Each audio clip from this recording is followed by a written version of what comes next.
Salve a tutti ragazzi e benvenuti in questo nuovo video. Quest'oggi andremo a parlare dei principali filtri che potete utilizzare per il vostro acquario. Andremo ad analizzare i pro e i contro e cercherò anche di darvi dei consigli basati sulla mia esperienza.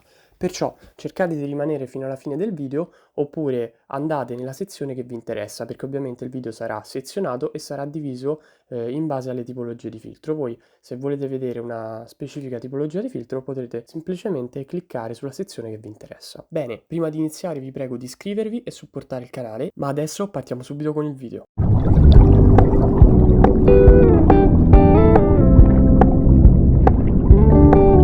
Eccoci qua, come vi ho appena anticipato all'inizio del video, quest'oggi andremo a parlare delle diverse tipologie di filtro che potete usare nel vostro acquario. Nel mondo dell'acquariologia esistono prettamente 4 tipologie di filtro, che sono i sponge filters, ovvero i filtri a spugna, oppure i filtri interni, oppure ci sono anche gli hang-on filter, chiamati anche filtri a zainetto, che appunto si appendono al nostro acquario, si agganciano, e infine abbiamo i filtri esterni, i canister filter, chiamati così perché sono i cosiddetti filtri a cestello. Allora, partiamo. Prima di tutto darò una descrizione generale dei filtri e poi andremo ad approfondire quali sono i pro e i contro. Partiamo ovviamente dai filtri a spugna. I filtri a spugna di solito non hanno né una turbina né un motore proprio che li alimenta, ma di solito vengono alimentati da un aeratore. L'aeratore, creando una pressione maggiore, fa sì che l'acqua venga filtrata dalle spugne.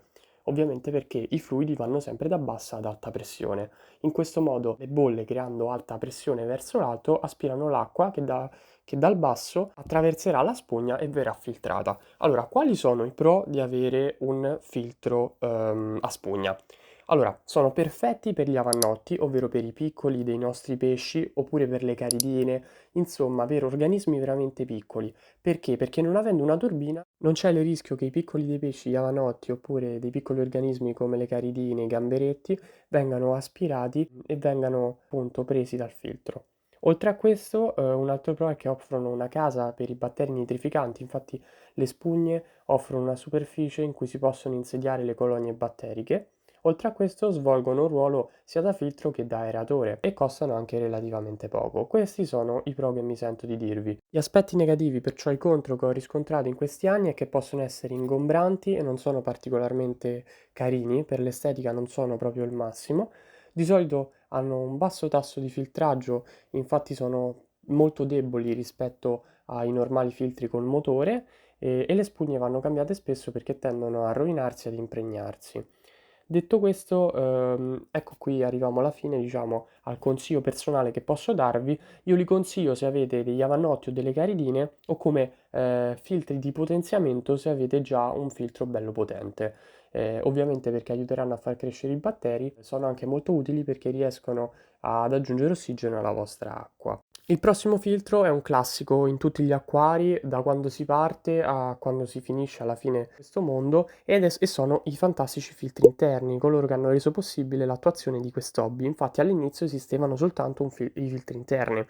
Allora, un filtro interno è un filtro avente un proprio motore con all'interno una turbina che ruotando andrà a creare un flusso d'acqua in entrata e in uscita. L'acqua dell'acquario così passerà attraverso dei materiali filtranti ed una volta pulita uscirà sotto forma di getto. Quali sono i pro di avere un filtro interno? Allora, i filtri interni sono molto potenti, di solito sono compresi nella spesa dell'acquario se comprate un acquario completo e sono molto efficienti, alla fine sono filtri affidabili. Questi sono i pro secondo me. I contro che ho riscontrato usando dei filtri interni è che non sono adatti per gli avannotti o per le caridine, perché essendo molto potenti hanno il problema che possono aspirarli. Trattengono lo sporco all'interno dell'acquario, anche questo mi sento di dire che è un contro perché alla fine se avete un filtro esterno riuscite a tenere lo sporco fuori dall'acquario, invece un filtro interno, soprattutto se sono quelli incollati che fanno parte dell'acquario, non sarà mai totalmente pulito al 100% perché ci sono zone che non riusciremo mai a raggiungere. Un altro fatto a sfavore è sicuramente quello di essere ingombranti, infatti toglieranno dello spazio ai nostri layout, toglieranno spazio ai nostri allestimenti perché sono appunto all'interno del nostro acquario. Consiglio personale, se non volete investire in un acquario, lo volete completo, funzionale, che non vi dia troppi problemi, comprate un acquario completo con un filtro interno, perché alla fine sono affidabili, fanno il loro lavoro e potete coprirli comunque con delle piante, con degli arredi, perciò rimangono sicuramente un'ottima scelta. La terza tipologia di filtro che andremo ad approfondire sono gli hang-on filter, i filtri a zainetto.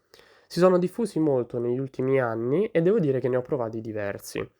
Sono filtri che possono essere aggrappati al nostro acquario, hanno una turbina e un motore proprio come quelli interni e sono a tutti gli effetti dei filtri interni, ma un po' più skillati e più duttili, diciamo. Ce li possiamo giocare un po' come vogliamo perché sono fuori dall'acquario, occupano meno spazio e fanno comunque il loro lavoro. Quali sono i pro? Allora, sono perfetti per acquari piccoli, si puliscono facilmente perché possono essere completamente rimossi dall'acquario per la pulizia, occupano poco spazio all'interno dell'acquario, però quali sono i contro? I contro è che possono creare problemi con caridini e avannotti, infatti io ne ho provati di diversi e purtroppo la turbina rimane sempre all'interno dell'acquario e quindi può dare problemi aspirando i pesci più piccoli, ma con le caridine soprattutto io li sconsiglio perché di solito mi si aggrappavano a questi filtri e li trovavo sempre fuori dall'acquario. Quindi diciamo che non sono il massimo se avete questa tipologia di pesci. Oltre a questo, un altro contro è che non sono adatti a acquari grandi, perché purtroppo un filtro a zainetto ha delle dimensioni abbastanza ridotte. Se noi abbiamo un acquario che supera i 100, i 200 litri, le dimensioni del filtro a zainetto iniziano a diventare veramente importanti, quindi andrà a pesare troppo, quindi non ne producono per acquari molto grandi. Come li userei io? Io li userei se dovessi avere un acquario di dimensioni ridotte, diciamo fino a 100 litri, può andare bene.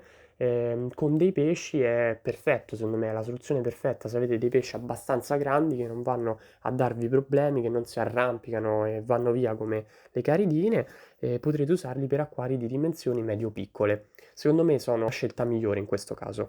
La quarta tipologia di filtro sono i canister filter, i filtri a cestello. Allora, sono filtri molto potenti, la loro peculiarità è quella di essere posizionati all'esterno dell'acquario. Per il resto sfruttano la stessa modalità di filtraggio dei filtri interni o di quelli a zainetto, perciò non andrò a ripetermi. Hanno comunque una turbina che li alimenta, che fa filtrare l'acqua e la fa passare attraverso i materiali filtranti. Quali sono i pro di avere un filtro a cestello? Allora, sicuramente esteticamente sono fantastici e sono l'alternativa meno invadente per il tuo acquario. Infatti sono molto eleganti, non occupano uno spazio interno e hanno dei tubi che possono essere semplicemente messi all'interno dell'acquario, uno andrà a aspirare l'acqua e l'altro invece andrà a dare il getto. Sono semplici da pulire e sono ultra potenti, sono veramente molto potenti e sono consigliati per acquari medio-grandi. Io non userei mai un filtro esterno per un acquario piccolo. Come ho detto in precedenza, per un acquario piccolo preferirei un filtro a zainetto oppure un filtro interno magari. I contro sono che non vanno bene per gli avannotti o per le caridine o per i piccoli acquari, come ho già detto. Detto questo, secondo me sono i filtri migliori che potete utilizzare e sono i filtri che attualmente io utilizzo, per cui io ve li straconsiglio, secondo me sono veramente straordinari, tant'è che questo che vedete è un acquario Jewel di cui ho levato il filtro interno che aveva una pompa di solamente 600 litri l'ora e l'ho rimpiazzato con un filtro della Fluval, il 307 di cui ho fatto anche l'unboxing, magari potete vederlo sul canale, che ha una portata invece di 1150 litri l'ora, infatti potete vedere che l'acqua è molto limpida. Un'ultima cosa riguardo dei filtri a cestello, ovvero dei filtri esterni, è che molta gente ha paura che possano allagare casa. Vi posso assicurare che sono assolutamente sicuri e che hanno delle chiusure altamente ermetiche, perciò non c'è assolutamente questo problema che l'acqua andando al di fuori del vostro acquario possa uscire o avere delle perdite. Sono fatti apposta, è il loro lavoro, sono progettati ed utilizzati da decenni, per cui non c'è assolutamente nulla di cui preoccuparsi. Bene, detto questo, spero di esservi stato utile. Per qualsiasi domanda scrivetemi nei commenti e se potete supportate il canale iscrivendovi, è completamente gratuito, però per me è una grande mano e noi ci vediamo al prossimo video. Magari scrivetemi nei commenti che tipo di video volete vedere e io cercherò di portare i contenuti che più vi piacciono.